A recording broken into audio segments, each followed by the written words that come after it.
افواج پاکستان سے اظہار محبت اور قیادت سے یکجہتی کرتے ہوئے ایک شام اپنے قومی ہیرو کے عنوان سے چکوال میں تقریب منعقد ہوئی، جس کا انعقاد معروف بزنس مین شیخ ریاض فاروقی اور چودھری نعمان افتخار نے کیا، جس میں تمام مکتبہ فکر سے تعلق رکھنے والے افراد نے شرکت کی۔ تقریب سے خطاب کرتے ہوئے ممبر قومی و صوبائی اسمبلی و دیگر کا کہنا تھا کہ افواج پاکستان کے سربراہ چیف آف ڈیفنس فورسز اور فیلڈ مارشل سید عاصم منیر کی ملکی دفاع، ترقی اور استحکام کے لیے خدمات کو سراہتے ہیں اور وطن عزیز پر جانوں کا نذرانہ پیش کرنے والے شہداء کو خراج تحسین پیش کرتے ہیں۔ اس کا مقصد خراج عقیدت پیش کرنا ہے، اپنے شہداء کو اپنی قیادت کے لیے خراج تحسین پیش کرنا ہے، اور ہمیں فخر ہے کہ ہم اس دھرتی کے سپوت ہیں، اور اللہ کے کرم سے ہم اپنا خون کا آخری قطرہ بھی اپنے ملک کے لیے بہانے کے لیے تیار ہیں۔ کے لیے خراج تحسین پیش کرتا ہوں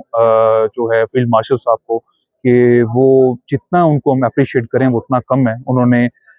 پوری پاکستان کی جو یوتھ ہے اس کے لیے ایک ایسا گراؤنڈ ہمیں جو ہے وہ مہیا کر دیا ہے، جس کے اوپر اب یہ جس بھی فیلڈ میں ہیں، جتنا آگے جانا چاہیں، ترقی کرنا چاہیں، وہ ایک پازیٹیو مائنڈ کے ساتھ کریں گے۔ ایک ہی نعرہ ہے جی آج کے پروگرام کا کہ ہماری فوج ہمارا فخر، اور پاکستان کی فوج اس وقت اب ہمارے ملک کی جو بھی استحکام اور سلامیت ہے وہ سارے پاک فوج کی وجہ سے ہے۔ بارے میں یہ کہوں کہ پاک فوج ہماری ہیرو ہے الحمدللہ، اور پاک فوج ہیں اور ہم ہیں۔ پاک فوج نہیں ہے تو کچھ بھی نہیں ہے، اور میں ایک نعرہ لگوں گا، پاک فوج زندہ باد، پاک فوج پائندہ باد۔ یہ ملک اگر قائم ہے اور دائم ہے اور اس پاکستان آرمی کی وجہ سے ہے،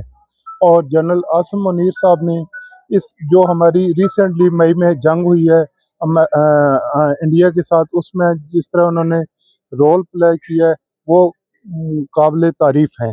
تقریب میں شہداء کی فیملیز کو ان کی عظیم قربانیوں کے اعتراف میں اعزازی شیلڈ اور تحائف پیش کیے گئے، جبکہ فضا پاک فوج زندہ باد، پاکستان زندہ باد کے نعروں سے گونج اٹھی۔ آخر میں ملک کی سلامتی، ترقی اور شہداء کے درجات کی بلندی کے لیے خصوصی دعا بھی کی گئی۔ کیمرہ ٹیم کے ساتھ ثاقب عباس، اوشین نیوز، چکوال۔